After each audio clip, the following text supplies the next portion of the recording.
Universidad Autónoma Metropolitana. De la ley, ya que frecuentemente son víctimas de crímenes que nunca se resuelven. Tan solo de 1995 al 2000 se documentaron 213 casos de personas entre 20 y 40 años de edad ejecutadas por odio homofóbico. Y cabe destacar que de los 290 casos registrados en los últimos 7 años, 15 fueron mujeres y 275 hombres. ¿Qué tal? Muy buenas tardes. Estamos aquí en los talleres de comunicación de la Universidad Autónoma Metropolitana, plantel Xochimilco, y este día con un programa relacionado con la homofobia. Se titula Homofobia de la discriminación al exterminio. Y bueno, para hablar de este tema, el cual pues en los últimos días ha sido muy sonado en los medios de comunicación debido a un spot radiofónico que se estará transmitiendo en estos días por algunas cadenas de radio, ha generado algunas opiniones encontradas entre sectores de la sociedad que no están de acuerdo con la transmisión de este spot radiofónico, y bueno, por otro lado, organizaciones civiles y instituciones públicas han apoyado al revés la transmisión de este spot radiofónico. Y bueno, para hablar del tema de la homofobia social, de la homofobia institucional, de la homofobia cultural, nos acompañan en este panel, aquí en los talleres de comunicación de la UAM Xochimilco, la doctora Ana Muchastegui. Ella es psicóloga egresada es profesora investigadora del Departamento de Comunicación de esta unidad. Ha realizado investigaciones sobre construcción social de la sexualidad y el género. Además, tiene una publicación que se titula Virginidad e Investigación Sexual en México, editado por EDAMEX y el Population Council. Ana, muy buenas tardes. Nos acompaña también José Arturo Granados Cosme. Él también es profesor de esta universidad. Él es médico y da clases en la maestría de Medicina Social.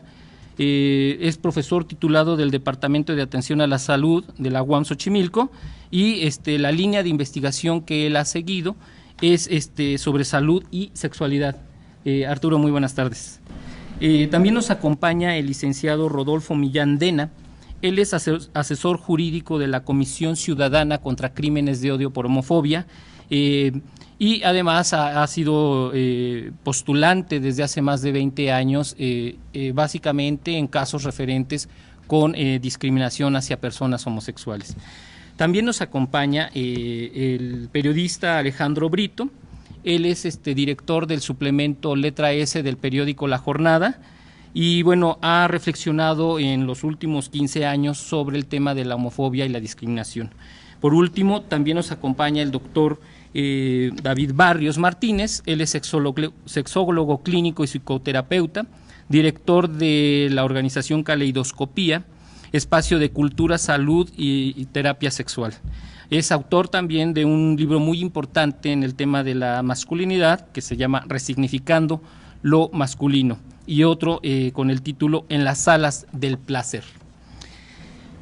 Ahora pues vamos a hablar de este tema de la homofobia social, de la homofobia institucional, que bueno, pues según el reporte de la Comisión Ciudadana contra Crímenes de Odio por Homofobia, ha causado la muerte a personas.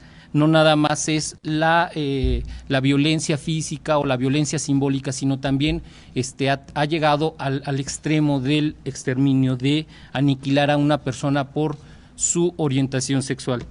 En este sentido, yo quisiera saber la opinión del licenciado Millán, que es, como dije hace un rato, coordinador jurídico de la Comisión Ciudadana contra Crímenes de Odio por Homofobia. Abogado. La homofobia efectivamente ha llegado a niveles tan graves como es el hecho de provocar el exterminio de quienes simplemente por pertenecer a una minoría sexual, de quienes tienen una preferencia sexual distinta de la heterosexual, deciden ejercer su sexualidad y en esas condiciones, por razones que todavía no han estado claramente esclarecidas, pues hay personas que, algunas de manera sistemática, se dedican a exterminarlas, y hay otras que ocasionalmente por razones todavía desconocidas. Y hablo de que son desconocidas porque lamentablemente la gran mayoría de los crímenes en donde la víctima es precisamente un homosexual o una lesbiana no son ni esclarecidos ni averiguados. Es decir, las autoridades no cumplen con su función de desentrañar las razones por las que estas personas son muertas. Así es. Ahorita continuamos con otras opiniones. Quisiéramos pasar ahorita a un testimonio muy importante que nos dará pues la visión de qué es lo que está sucediendo con estos crímenes de odio por homofobia. Si me permiten, vamos al testimonio. Pues nosotros supimos la noticia en el año 2000, en octubre aproximadamente, son 4 años o 6 meses que sabemos que nuestro hijo es homosexual. A partir de ahí, pues la noticia nos impactó, no sabíamos qué hacer ni a quién acudir. Lo único que le decíamos es que nosotros lo apoyábamos, pero no sabíamos cómo. Mi hijo, él en una ocasión en la López Portillo, Tultepec, fue agredido por unos patrulleros. Entonces estos trataron de extorsionarlo, pero él en ese momento, pues como ya nos había dado a conocer su orientación, no temió a que lo fueran a encerrar, porque lo amenazaron que lo iban a detener, lo iban a encerrar. Entonces él, al recibir la amenaza de que, ¿sabes qué? No te lo vas a acabar, esto lo van a saber tus papás, y él de inmediato dijo, con mucho gusto, por favor, si le van a hablar a mis papás, háblenles, aquí está el número de teléfono, por favor.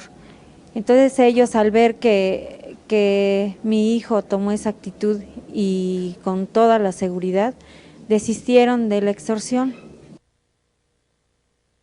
Y una de las cuestiones por la cual luchamos más es por combatir las diferencias, uno. Lo otro, que las minorías deben de ser escuchadas. Las minorías también tienen derecho de petición, tienen derecho de apelación, tienen derecho de disentir de la forma de pensar y de actuar de los demás.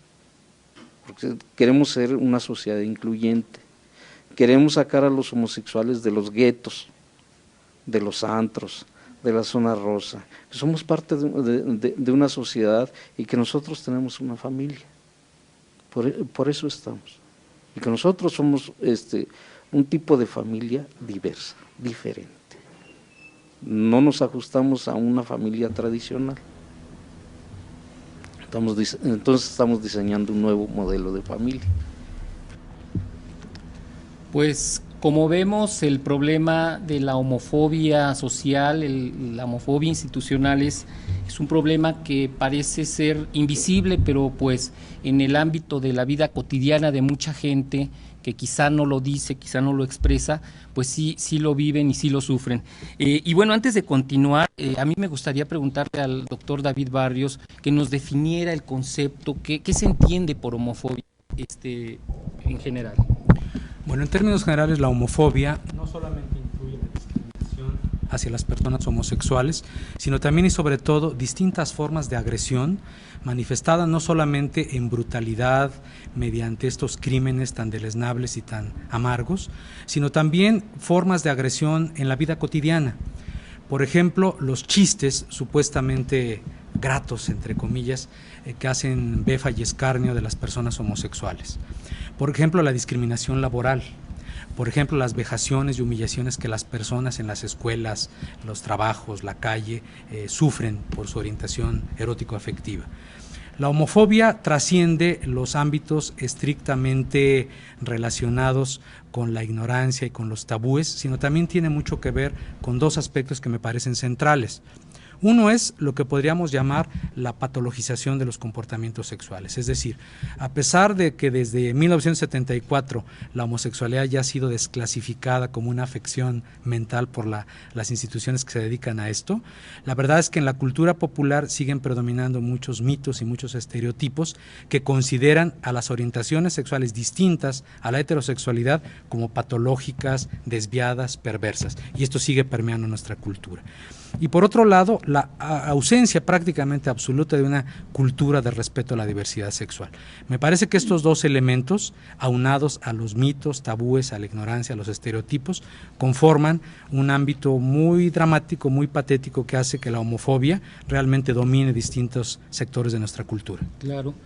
En el ámbito de la cultura, precisamente, a mí me gustaría que Ana Muchastegui, quien ha hecho trabajo de investigación sobre la sexualidad y la religión, nos dijeras cómo influye la cuestión religiosa, los preceptos religiosos en la concepción sobre la homofobia o la afectación hacia los individuos a partir de preceptos religiosos. A mí me interesa el tema de la homofobia desde el punto de vista psicosocial, o sea, qué nos produce en la experiencia, por qué se genera el odio, por qué se genera el rechazo. Y quisiera decir que apenas se ha comprendido recientemente que la homofobia es un problema, porque apenas recientemente se ha empezado a aceptar que hay diversas orientaciones sexuales y diversas formas de vivir el deseo, pero la homofobia parece tener una buena parte de su origen en que esta cultura, una cultura cuya moral fundamental es una moral católica, reconoce la única forma de sexualidad como el coito conyugal, no digamos el coito vaginal, sino el coito conyugal. En ese contexto, si la única sexualidad que existe es el coito dentro del matrimonio con fines reproductivos, no hay nada más alejado de ese modelo que el homoerotismo, cuya única finalidad es el placer. En ese sentido, lo que nos tendríamos que preguntar es por qué el placer nos genera tanto miedo y tanto terror. Y también está asociado con que en nuestra cultura hay una cosa que se llama la heteronormatividad, o sea, pensamos que las personas que tienen un sistema compacto entre su sexo, su género y su deseo, es decir, personas que tienen cuerpo de hombre tendrían que desear mujeres y además ser hombres, en términos culturales, en términos de cómo se identifican a sí mismos, y esta cultura no tiene espacios sociales ni espacios de legitimidad donde una pudiera desenganchar esos tres términos. Ana, precisamente en este rubro de ideas, en el libro de Religión y Sexualidad en México, que es una compilación de la UNAM, la UAM, tú planteas que el cuerpo es el lugar en donde se asienta el castigo por desobediencia, y haces toda una reflexión sobre tú junto con Marta Rivas, sobre todo lo que significa la transgresión en esquemas de vida o de ejercer la sexualidad. Un poco es lo que estabas planteando. Sí, lo que tampoco nos hemos metido mucho a ver dentro del campo de la heterosexualidad, el miedo al placer en sí mismo sin que tenga consecuencias en la reproducción. Y eso que ya llevamos en este país, más de 30 años de política de planificación familiar, y donde es bastante más fácil hoy día separar la sexualidad de la reproducción. Aún así, el homoerotismo, el deseo por el mismo, sigue siendo un tema que produce muchísimo miedo, y que está ligado, como decía, si el sexo legítimo, si el único sexo que existe es el sexo conyugal ligado a la reproducción, entonces eso nos lleva también a estas visiones conservadoras de la familia, como la única forma familiar, la de padre, madre e hijos en familia nuclear, y ninguna otra manera posible de ser padre o de tener un grupo familiar. En este sentido, a mí me gustaría que reflexionáramos un poco sobre lo que implica ya en términos de la vida cotidiana para los jóvenes, para los niños que de repente manifiestan una forma o una preferencia sexual diferente a la heterosexual. Arturo ha reflexionado esto en algunas investigaciones que ha llevado a cabo, y me gustaría ver que tú nos dijeras cuál es tu experiencia, qué resultados ha arrojado esta investigación respecto a la homofobia, esa homofobia invisible que a veces no vemos. Bueno, lo primero que habría que decir es que investigaciones sobre daños a la salud en homosexuales en México hay pocas, ¿no? Generalmente este tema ha sido muy estudiado, pero en países anglosajones se ha encontrado una vinculación muy importante entre la cultura, esta cultura de la que nos hablaba Ana Muchastegui, una cultura heterosexista, fundamentalmente homofóbica. Se ha encontrado una vinculación entre esta cultura y varios daños a la salud en homosexuales. En el caso de México no hay estudios de gran amplitud, sin embargo sí se han encontrado varios, un espectro, digamos, un espectro amplio de daños a la salud, donde sin duda el homicidio es el más grave, ¿no? Pero en la vida cotidiana también se expresan estos daños a la salud con lesiones e inclusive actos violentos, ¿no? Precisamente para un poquito ver de manera pues el testimonio de una persona sobre esto que nos está planteando Arturo Granados, vamos a ver el siguiente testimonio. Jaime era un niño que le gustaba el fútbol, la música, le gustaba mucho de coleccionar estampas y todo lo que cualquier niño de secundaria pudiera hacer y que se considera normal. Comenzamos a ser amigos, yo creo que desde la segunda semana o tercera semana de clases, y nos convertimos en, bueno, se convirtió en mi mejor amigo que tuve durante toda la secundaria. Cuando empezamos segundo año de secundaria, él me confesó que era homosexual.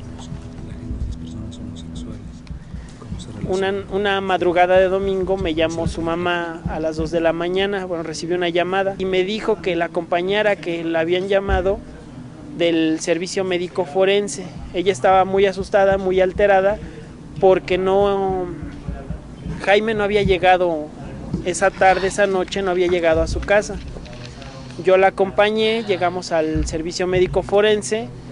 En cuanto vi la sábana que le dejaba descubierto el cabello, sabía que ahí debajo estaba mi mejor amigo. El médico destapó la sábana a la altura de la cara y pudimos constatar que era Jaime. Yo creo que para cualquiera que no lo conociera se le hubiera dificultado más reconocerlo, porque su cara presentaba golpes, moretones, un ojo hinchado casi a reventar. Su cara parecía casi desfigurada. Posteriormente el médico recorrió más la sábana hasta la altura del estómago más o menos, y en ese momento el mismo médico me dijo: ¿sabes qué? Retírate porque eres menor de edad y no debes ver esto. Su mamá se quedó ahí hasta que el médico descubrió totalmente el cuerpo y confirmó que precisamente era su hijo el que estaba ahí tendido. A Jaime lo habían encontrado en un hotel, esto porque me lo dijeron. Lo encontraron en un hotel, la funda de la almohada la tenía metida en la boca y estaba atado con las manos de la cabecera de la cama. Fue golpeado, fue violado, fue torturado y finalmente pues fue abandonado ahí mismo en ese hotel de la colonia Doctores. Jaime tenía 15 años al momento de morir. A mí me marcó bastante en cuanto a querer saber por qué se daba o por qué se daba la homosexualidad en algunas personas, si era hormonal, se heredaba o se aprendía.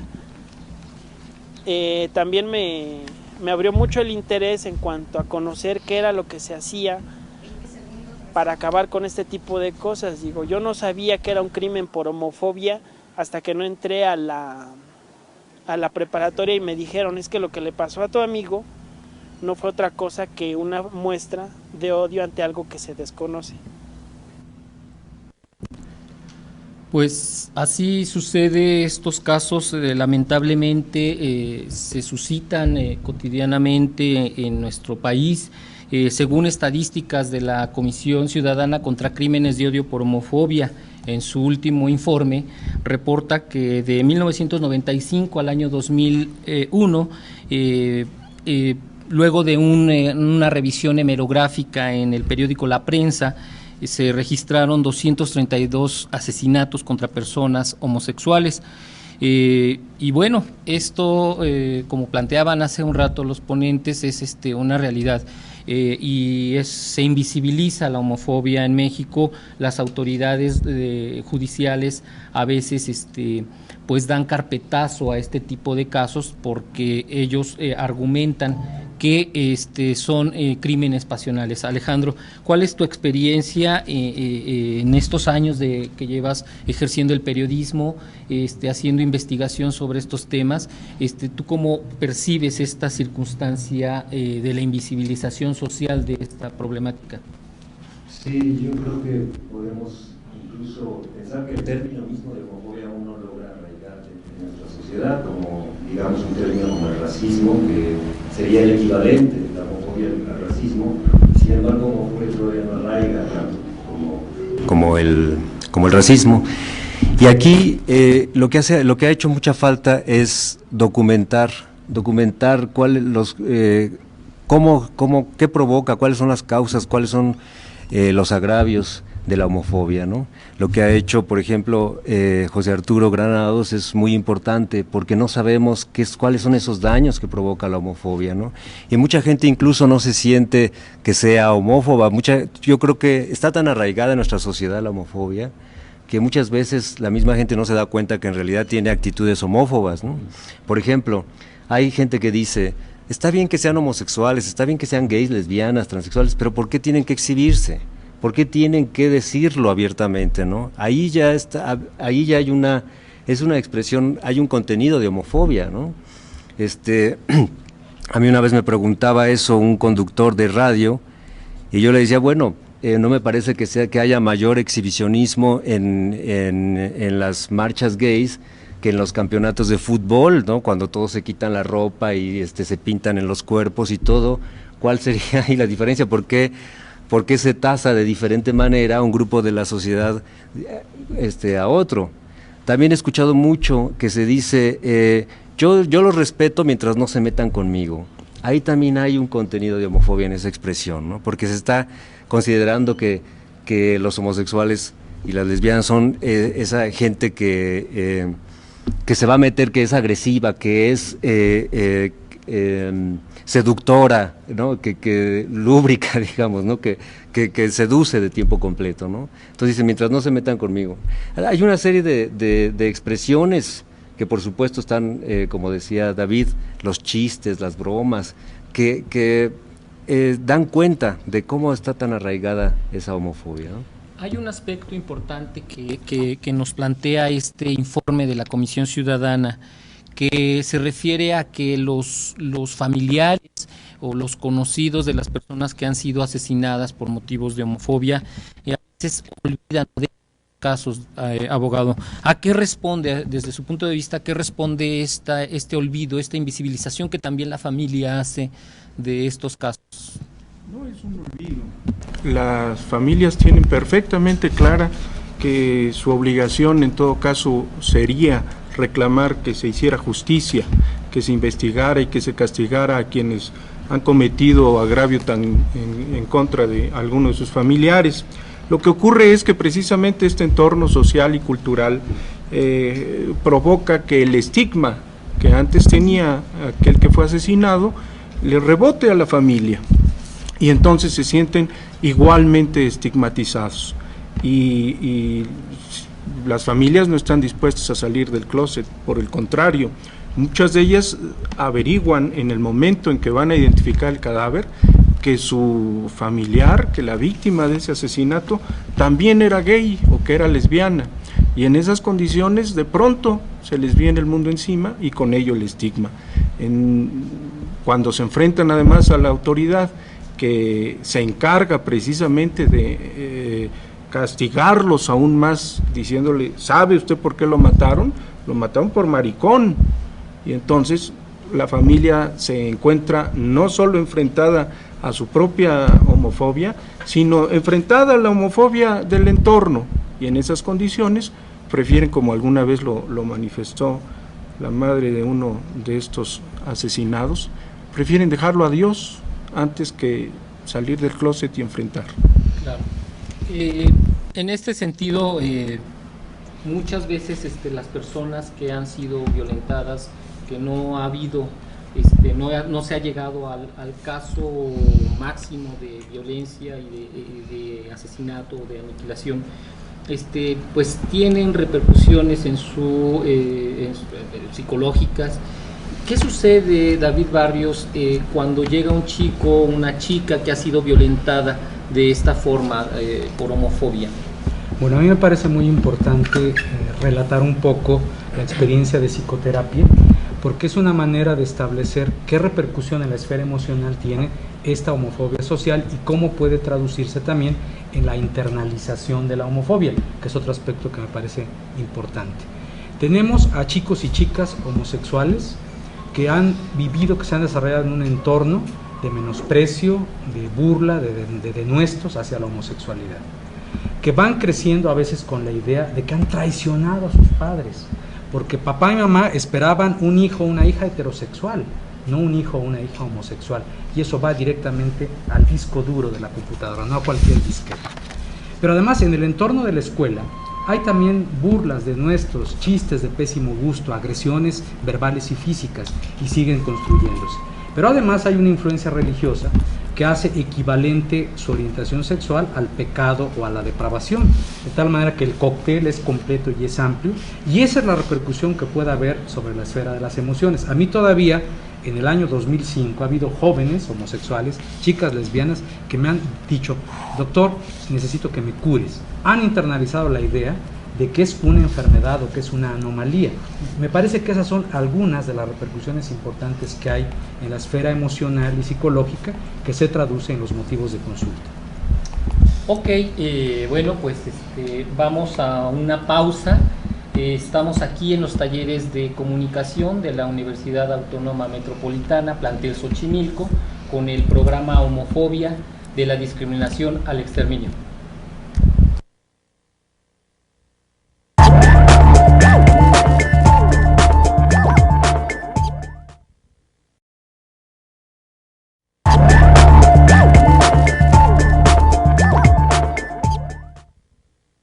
Bueno, pues estamos otra vez aquí de vuelta en estos talleres de la UAM Xochimilco, talleres de comunicación que nos están permitiendo hablar y reflexionar sobre el tema de la homofobia. Ya aquí nos hemos referido a la homofobia cultural, a la homofobia social, de hecho a la homofobia interiorizada de los individuos. Y para tener como una visión de lo que piensan los y las jóvenes sobre este tema, vamos a ver un sondeo que nos ilustra sobre este tema.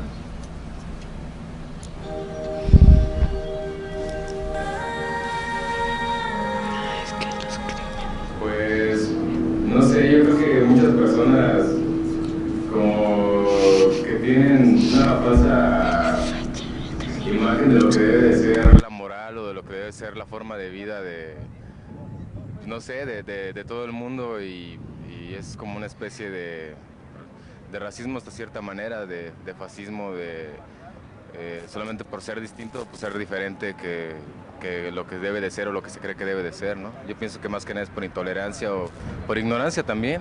¿Por qué existen los asesinatos? ¿Por qué la gente precisamente por eso existen, porque no estamos de acuerdo con esos desvíos, esos cambios. Esa es mi idea. Por traumas, ¿no? Por gente cerrada, que no alcanza a comprender. Nada más.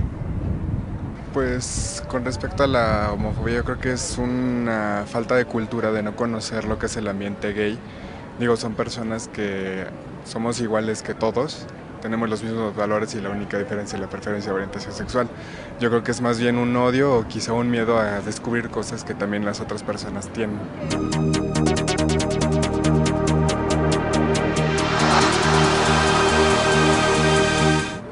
Porque cada quien piensa diferente y cada quien tiene su forma de ser y si así nació, él se siente a gusto siendo así.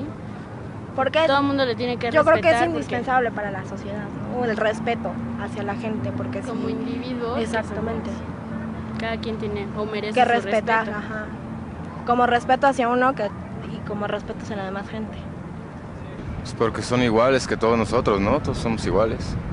Yo pienso que es por eso. Pues porque uno no puede hacer cambiar las ideas de las personas, ¿no? Tienen que respetar, tolerancia contra todo, ¿no? Es su idea, ¿no? Puesto que la diversidad o la preferencia sexual no tiene nada que ver con nuestros valores como humanos y al fin y al cabo como homosexuales, como heterosexuales, tenemos el derecho de vivir. Pues bien, aquí otra vez en este foro de la UAM Xochimilco, cuyo lema es Casa Abierta al Tiempo, y aquí el tiempo nos va comiendo, por lo tanto hay que dar pie a los comentarios de nuestros invitados. A mí me gustaría saber quién quiere opinar sobre los testimonios que acabamos de ver. Entre otras cosas se habló de que cuestiones de traumas, la homofobia es como un trauma, la gente que es homofóbica es una persona, gente cerrada, alguien refirió como la homofobia como racismo, odio, miedo, pero también se habló de respeto y de igualdad. ¿Alguien me quiere comentar algo sobre esta cuestión? Bueno, a mí me parece muy alentador, me da mucho gusto y de hecho me conmueve que representantes de las nuevas generaciones de mexicanas y mexicanos adopten esta postura efectivamente respetuosa de la diversidad sexual, promotora de la defensa de estos derechos inalienables de las personas a vivir como quieren vivir mediando el respeto, y me parece que también es un signo de los tiempos. Creo que muchos elementos del machismo, de la discriminación, de la ignorancia, están sucumbiendo precisamente merced al espíritu crítico de las y los jóvenes y a la educación sexual formal y a veces a la informal. Esto digo que es alentador porque nos habla de que no es una causa perdida el respeto a la diversidad sexual. Vemos ejemplos tangibles y concretos en la gente joven de que, como diría Bob Dylan, los tiempos están cambiando. Alejandro, creo que quieres comentar algo. Sí, nada más un comentario muy breve. A mí lo que me hicieron pensar estos testimonios es que están cambiando los términos, ¿no? Ahora la gente está ubicando a la homofobia como realmente la conducta patológica, la conducta enferma, y no ya la homosexualidad, ¿no? Ya no sería el homosexual el que necesita de apoyo terapéutico, sino la persona que tiene ese miedo, ese odio irracional contra personas de diferente orientación sexual, ¿no? Y para esto, bueno, el gobierno federal ha emprendido una campaña muy importante de rechazo a la homofobia, de rechazo a la discriminación hacia las personas homosexuales, y para ello, bueno, ha habido una polémica grande, Ana. ¿Querías comentar algo antes de esto? Okay. Sí, quería partir de la idea de que la homofobia tiene su origen en la idea de que hay una normalidad, y esa normalidad es ni siquiera la heterosexualidad, es el coito vaginal, que la heterosexualidad no es sinónimo de coito vaginal. Pero la investigación antropológica, la investigación histórica, la investigación psicológica ha demostrado que no hay un binarismo absoluto entre homosexuales y heterosexuales, sino que la homosexualidad y la heterosexualidad son un continuo en la vida de todo sujeto. Freud ya dijo que somos bisexuales originarios, y en realidad la homofobia tiene como origen un terror a lo que dijo el chico en el testimonio, a descubrir en mí un deseo que no está legitimado socialmente y que por supuesto amenaza mi propia existencia, ¿no? Y el agresor por homofobia cree falsamente que eliminando a alguien que es abiertamente homosexual, que abiertamente desea a una persona del mismo sexo, el agresor piensa que eliminando a esa persona elimina el propio deseo. Y desde luego que no tiene nada que ver. Y una cosa muy importante también es que la homofobia no solo se dirige a personas cuya orientación sexual es evidentemente homosexual. no hay una hipocresía fundamental, por ejemplo, en las prácticas bisexuales de hombres mexicanos por toda la República. Sabemos perfectamente que hombres casados con hijos tienen relaciones sexuales con hombres y sin embargo manifiestan comportamientos profundamente homofóbicos para aquellos que parecen mujeres y no necesariamente que desean hombres. Romperle la barrera del género. ¿Querías comentar algo, Arturo? Sí, un poco en relación a los testimonios que hemos visto, efectivamente me parece que el discurso está cambiando, ¿no? Sobre todo en los jóvenes, son prueba de esta ruptura ya con los modelos tradicionales de los estereotipos de género y este binarismo masculino-femenino radicalmente opuestos. Sin embargo, también esto tiene un efecto en la salud de las personas, ¿no? Hablando de la vida cotidiana de los homosexuales, ¿no? Se ha documentado que contextos culturales más tolerantes y que en contextos culturales donde no hay esta oposición radical entre lo masculino y lo femenino, es decir, donde hay una flexibilidad mayor en torno a lo que se considera deber ser mujer o deber ser varón, hay menos daños a la salud de los homosexuales, ¿no? Es decir, los homosexuales tienen más capacidad de autorrealizarse en contextos culturales más tolerantes que en los que no lo son. Bueno, y hablando de tolerancia y de cultura también, y de cultura de respeto, vamos a escuchar el promocional La Cena que Sencida y CONAPRED han elaborado para llevar a cabo una campaña en contra de la homofobia. Te ve enamorado, mijito. Ay, sí, ma. ¿Cuánto llevan? Ya 5 meses. ¿Y le gustó la idea de venir a cenar con la familia? Sí, le encantó. Es más, preparó un postre que te va a fascinar. Espero que le guste lo que yo cociné. Y por cierto, ¿cómo me dijiste que se llama? Oscar, mamá. Ya te lo había dicho, se llama Oscar. ¿Te parece raro? En nuestra sociedad, cada vez es más común vivir esta situación. La homofobia es la intolerancia a la homosexualidad. La igualdad comienza cuando reconocemos que todos tenemos el derecho a ser diferentes. Sencida, CONAPRED. Lesbiana en la calle, ¿ves para otro lado? ¿Sientes ganas de ofenderlo o que desaparezca? Si una persona cercana a ti es gay, ¿le dejas de hablar? ¿Sientes odio por los diferentes a ti? ¿Sabías que lo que tienes es homofobia? Es decir, un odio irracional. La tolerancia a la diferencia sexual es más sana que el odio. Acéptalos. Sencida, CONAPRED. Bueno, estos spots todavía no están en el aire, como se dice técnicamente, pero en muy pocos días antes de que acabe el mes de marzo empezarán a ser transmitidos en 13 ciudades del país. Es una campaña acotada a ciertas ciudades y bueno, es una iniciativa de el Sencida y el CONAPRED.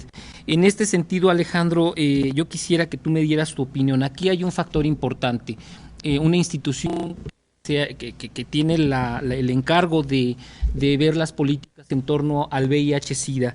Desde tu perspectiva, desde tu opinión, ¿por qué crees que esta institución que se encarga de una cuestión tan específica como el SIDA esté hablando intentando que la homofobia se disminuya en México o que se elimine de plano?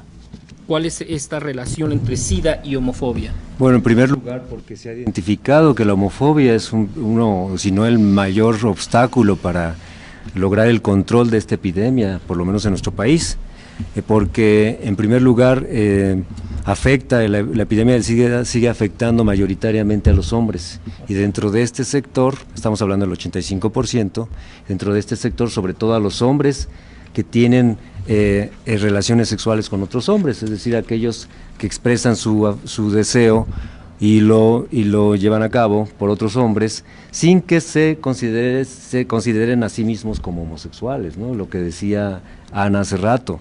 Eso es lo que ha sacado a la superficie la epidemia del SIDA. Qué tan extendidas estaban las prácticas sexuales entre hombres, más allá de lo que se conoce como la comunidad gay o el sector de la población homosexual, autodefinido, ¿no? Y Y precisamente pues la homofobia es lo que ha impedido que las campañas de prevención fluyan, la homofobia de todo tipo, sobre todo, pero aquí sobre todo la homofobia institucional, ¿no? Que ha retrasado las respuestas efectivas a la pandemia. Esto no solamente en nuestro país, pero digamos esa es la primera campaña, lo que vimos ahorita los spots es la primera campaña que hace la Secretaría de Salud contra la homofobia, o sea, estamos a más de 20 años de epidemia, ¿no? Y es el primer spot que se hace. Y que me parece que es importante apoyar, porque bueno, a veces somos muy críticos, yo me incluyo, con las acciones del gobierno, pero cuando hay una acción eminentemente positiva como esta, yo creo que hay que apoyarla sin reservas. Entonces es plausible el que esos spots circulen y se difundan ampliamente. Ana, en el ámbito de la cultura, en el ámbito de los imaginarios sociales, ¿qué implica que el Estado esté retomando, esté planteando desde su postura como rector de las políticas públicas estos mensajes? Desde tu punto de vista, ¿qué implica ello? Yo creo que ahí le das al clavo una cosa muy importante, que es que no hemos estado acostumbrados a considerar la sexualidad como una materia de ciudadanía. Apenas el movimiento gay y el movimiento feminista han vinculado la libertad sobre las decisiones sobre el cuerpo con el ejercicio del Estado en la protección de los derechos de las personas. Por eso yo creo que esta acción es fundamental. Estoy muy de acuerdo con Alejandro en que viene un poco demasiado tarde, ¿no? Pero que cuando menos hay personas sensibles en el gobierno federal. Hay lugares sensibles, yo no diría que en este momento tenemos un gobierno federal sensible a la problemática, pero sí tenemos espacios donde se han podido reconocer las condiciones para el ejercicio del placer como un derecho humano. Ok. Pues en este rubro de ideas vamos a transmitirles una cápsula, más bien una entrevista que el equipo de estudiantes del 9º trimestre de la carrera de comunicación hicieron al periodista, al escritor Carlos Monsiváis, quien opina sobre este tema.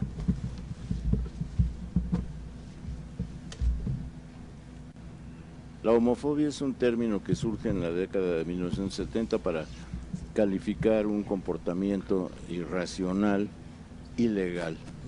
Antes se da por sentado que el rechazo a los homosexuales, a los gays, a las lesbianas, forma parte del cuerpo social, del tejido social, y que en ese sentido no tiene caso diferenciarlo. Cuando empieza a producirse los movimientos de liberación homosexual y sobre todo cuando el desarrollo civilizatorio hace evidente que no se puede continuar con esta aplicación del prejuicio que da por resultado asesinatos, despidos, situaciones familiares límite, etcétera. Cuando se entiende esto, entonces el término homofobia, que ha tenido en cuanto a difusión un éxito incomparable en 3 décadas, tiene el sentido de calificar algo que no es lo propio del disgusto, el rechazo o la antipatía, sino lo propio de las acciones que conllevan un propósito de aniquilamiento, de segregación, de aplicación lo más cruel o dura del prejuicio. Creo que la ultraderecha lo que busca es hacer del erario público el monumento a sus necedades, sus prejuicios, sus irracionalidades, y como hemos visto también en el caso de Provida, su deseo inmenso de ser corruptos. El dinero que no han justificado los compañeros de Provida, les digo compañeros como una manera de distanciarme, no por apropiarme de la compañía, la manera en que los compañeros de Provida han desestimado cualquier intento de someterlos a una rendición de cuentas, me parece que también es típico de lo que es el uso monstruoso de los recursos públicos de parte de las agrupaciones de la ultraderecha. Su oposición a los spots radiofónicos en donde se combate la homofobia, no es sino el método homofóbico de demostrar que no han aprendido nada y que no consideran que en este momento sea posible una sociedad civilizada, porque el único modelo de sociedad que tienen es la suya, que es medieval.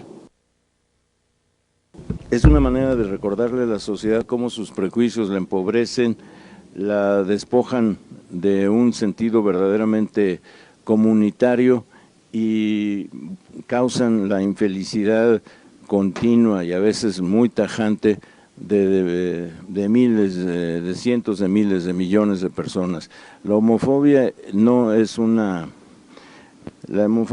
cosa cualquiera, es uno de los elementos de eliminación de lo que se considera indeseable, y es uno de los elementos más básicos y más drásticos en la inhumanidad actual que se padece. Pues bien, aquí le agradecemos al maestro Monsiváis por sus opiniones.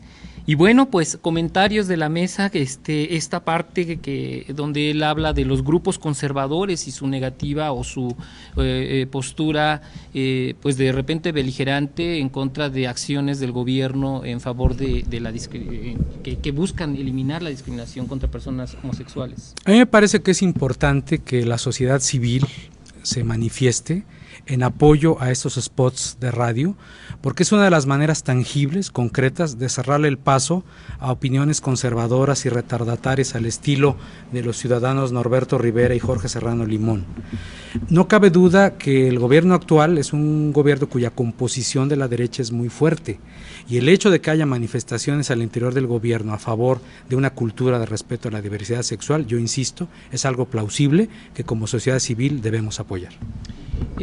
Hay en fechas próximas, de hecho, bueno, ya se había comentado, tendremos el Día Mundial contra la Homofobia. Esto será el próximo 17 de mayo, y no nada más México celebrará este día o será un día de repudio contra la homofobia, sino en diferentes países se llevarán a cabo actos culturales y políticos en contra de la homofobia. Alejandro, en este sentido yo quisiera que tú nos hablaras de este acto, ya que Letra S y la organización de MISEX serán puntos focales para la difusión y de este evento y las acciones, vamos. Antes, permíteme, Antonio, hacer un comentario sobre lo dicho por Monsiváis. A mí, una advertencia sobre todo. La ultraderecha está variando, está cambiando su discurso sobre la homofobia, y eso hay que estar muy alertas porque es una trampa, es un argumento espurio, ¿no? Eso de decir y dividir entre que a la persona homosexual la respetamos, pero los actos homosexuales son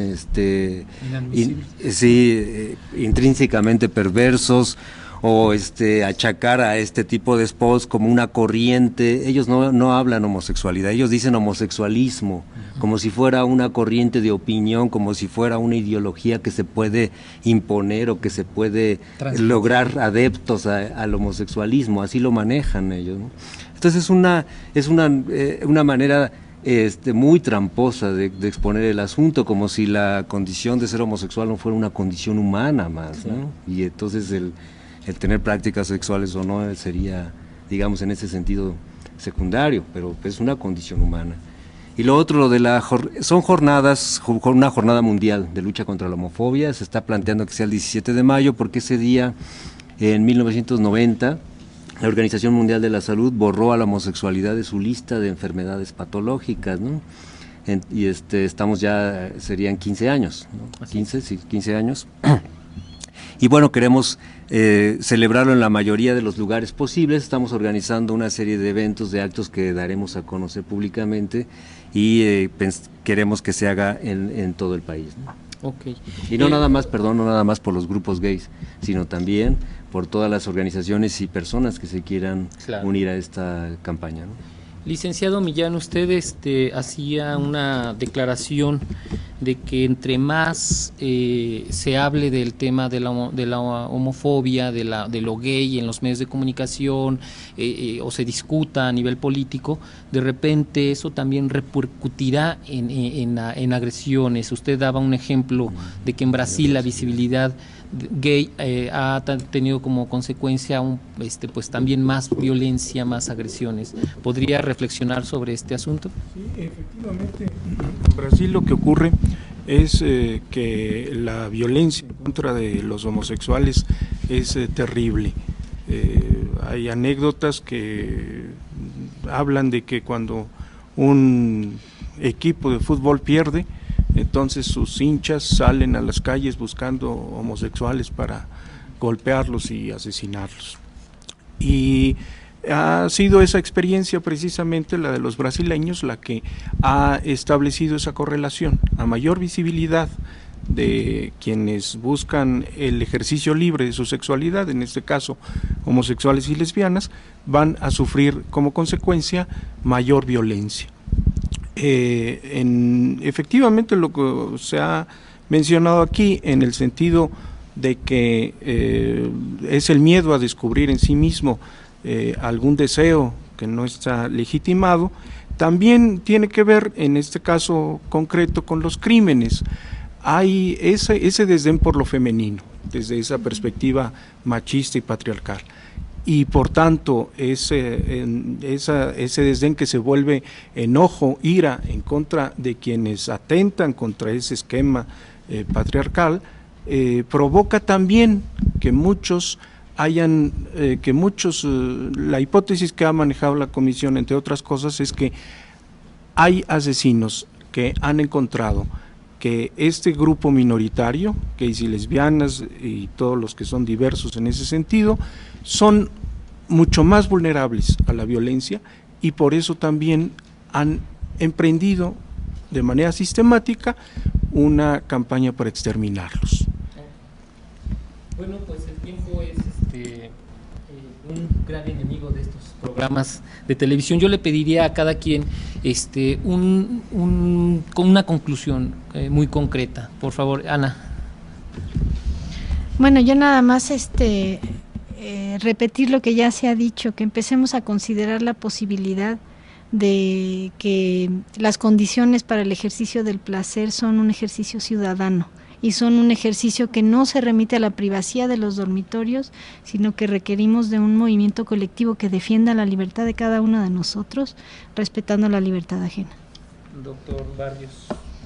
Considero que el antídoto fundamental contra la homofobia tiene que ver con una educación sexual integral que incluya el respeto a la diversidad sexual, la reivindicación del derecho al placer, la equidad entre los géneros. Esta es una obligación del Estado mexicano que por ahora ha soslayado. La sociedad civil hace esfuerzos en ese sentido, pero el gobierno mexicano tendrá que involucrarse en ello. Gracias. Arturo Granados, por favor, tu conclusión. Bueno, pues me da gusto que se vaya a celebrar un día mundial contra la homofobia. Nos tendremos que adherir a él. Sin embargo, no habrá que perder de vista que la homofobia sí tiene un componente individual muy importante, es decir, sí expresa ciertos temores de los individuos, pero también se ha hablado aquí de homofobia institucional y esto nos habla de un espectro más amplio, ¿no? de efectos que desde el mismo Estado pueden repercutir para bien o para mal en todos los individuos, ¿no? Gracias, Arturo. Alejandro. Sí, yo creo que para combatir esta invisibilidad de los daños que provoca la homofobia, pues deberíamos de aquellas actividades o acciones discriminatorias, pues denunciarlas, documentarlas, pedir a las instituciones, por ejemplo. Se habla mucho de violencia intrafamiliar, pero nunca se menciona el factor de estos desajustes de género, por ejemplo, en los hijos, como un factor más de violencia. La violencia infantil, por ejemplo, ese es un factor que la fortalece, esta violencia, ¿no? Entonces, ir documentando, practicar los derechos, como decía Ana, ¿no? Claro. Ciudadanos para hacer denuncias. Este y programa documentando. Es de alguna manera esta necesidad de documentar. Licenciado Millán, por favor. Que es un deber del Estado otorgar igualdad de oportunidades a todas las personas. Y en ese sentido que esa igualdad no será real hasta que no se haya también elaborado una serie de políticas públicas para lograrlo. Okay. Pues agradecemos antes que todo a la Universidad Autónoma Metropolitana, Plantel Xochimilco, a los talleres de comunicación y desde luego al equipo de jóvenes, de muchachos y muchachas que nos apoyaron en la producción de este programa. Asimismo, agradecemos el apoyo a los profesores Lizy Montserrat y Alberto Rosado, docentes de la carrera de comunicación y profesores del equipo de estudiantes del 9º trimestre de comunicación. Agradecemos mucho su atención y esperamos que se vuelva a repetir este tipo de programas que contribuyan al entendimiento sobre temas que nos cuestan trabajo de repente comprender. En este caso, el tema de la homofobia. Muchas gracias.